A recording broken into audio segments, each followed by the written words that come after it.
Lady and the Tramp. Christmas morning, Jim Dear gave his wife, Darling, a very special present. It was wrapped in a box and tied with a pink ribbon. When Darling opened it, a tiny Cocker Spaniel puppy peeped out at her. "How sweet!" cried Darling. "What a perfectly beautiful little lady." And that was how Lady got her name. When Lady was 6 months old, she was given a beautiful blue collar. She was so proud, she rushed out to show it to her friends Jock and Trusty. Jock was a small black Scottish terrier. Trusty was a big brown bloodhound. He had once been a famous police dog, but now he was old, and he'd lost most of his sense of smell. "My, you're a full-grown lady now," said Jock. Lady felt that she was the luckiest, happiest dog in the whole world. A few weeks later, Jock and Trusty found Lady lying by her water bowl. She looked very sad. "What's wrong, lassie?" asked Jock. Lady explained that Jim Dear and Darling seemed upset with her, but she didn't know why. "I wouldn't worry," Jock said. "Darling is expecting a wee bairn."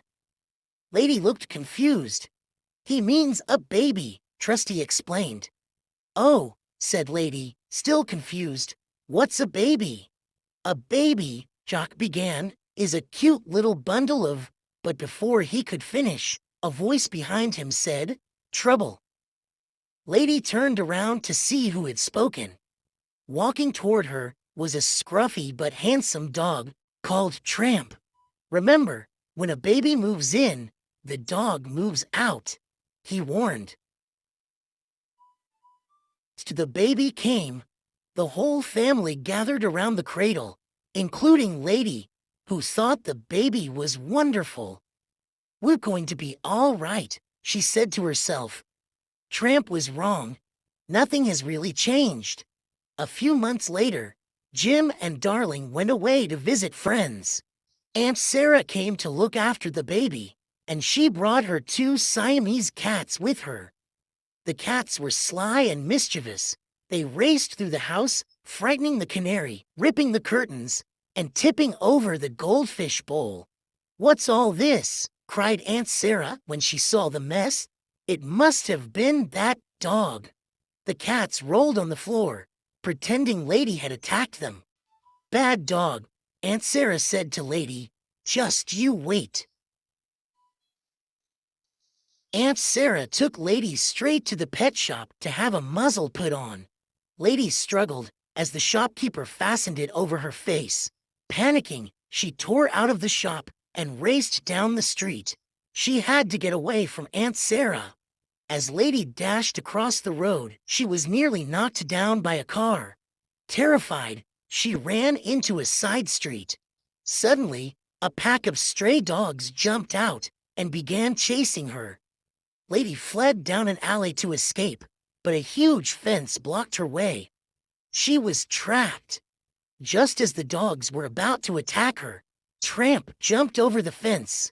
He was a fierce fighter and quickly scared off the other dogs. Tramp walked back to Lady, who was shaking with fear.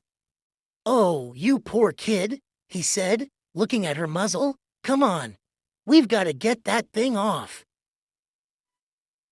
Led Lady to a nearby zoo, where they soon spotted a beaver who happily bit through Lady's muzzle. In a second, it dropped off, and Lady was free again. As the stars began to twinkle in the sky, Tramp said, "Come on, it's supper time."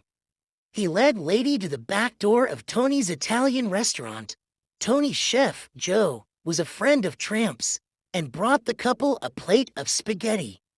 While Tony and Joe played soft, romantic music, Lady and Tramp shared a delicious meal. What a wonderful night, Lady thought. Suddenly, her lips met Tramp's. They were both eating the same strand of spaghetti. Lady blushed, and the 2 dogs gazed dreamily at each other. They were falling in love. After supper, Tramp took Lady for a stroll in the park. Soon, the two dogs fell asleep together under the stars. The next morning, Lady woke with a start. She had forgotten about the baby. She needed to go home to care for him. As they approached Lady's home, Tramp spotted a hen house. "Follow me," he shouted.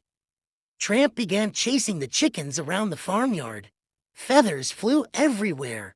Suddenly, there was a loud bang.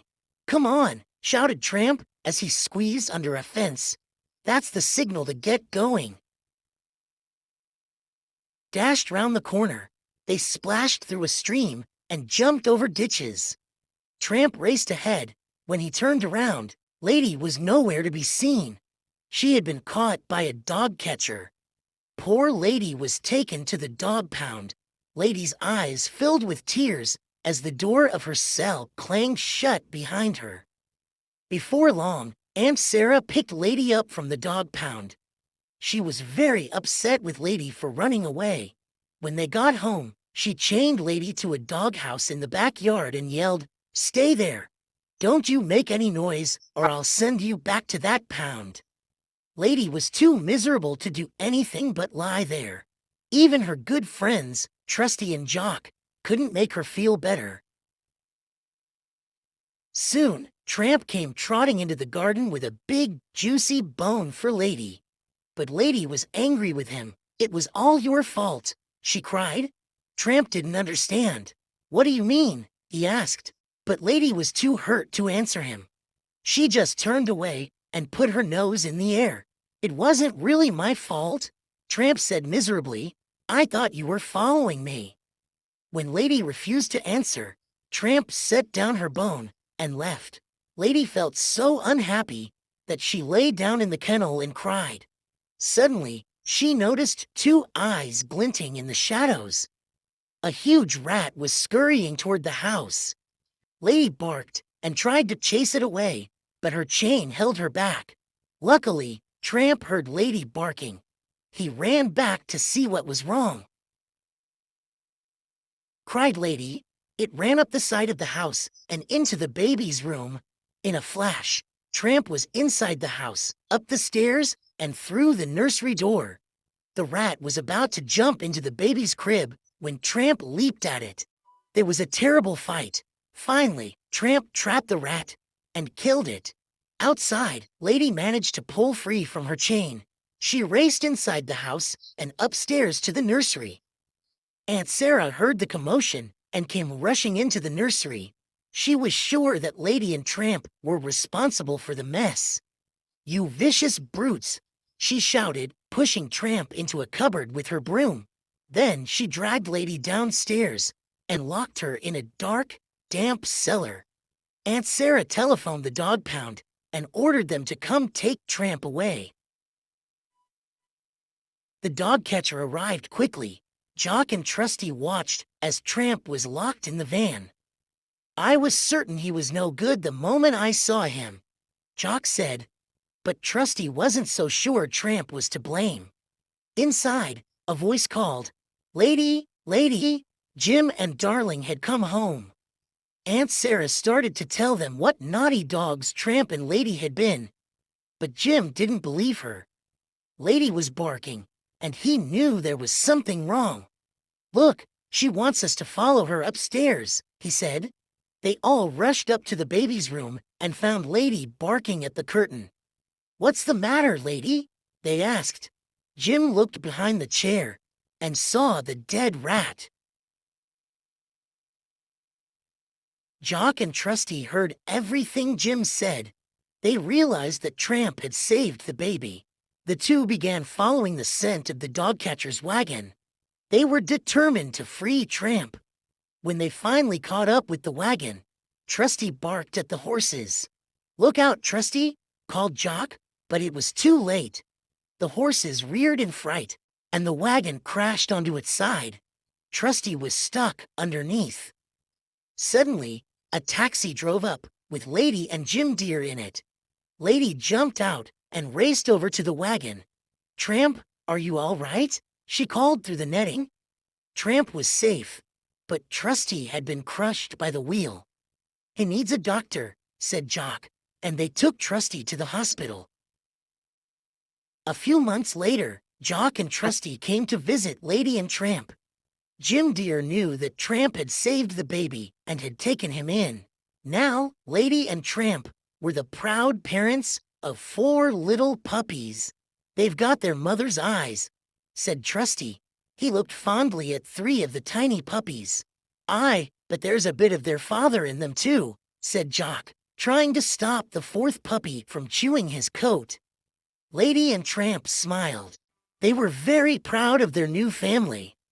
Tramp looked down and thought of how his life had changed in a year. He couldn't be happier. And he knew they would all live happily ever after.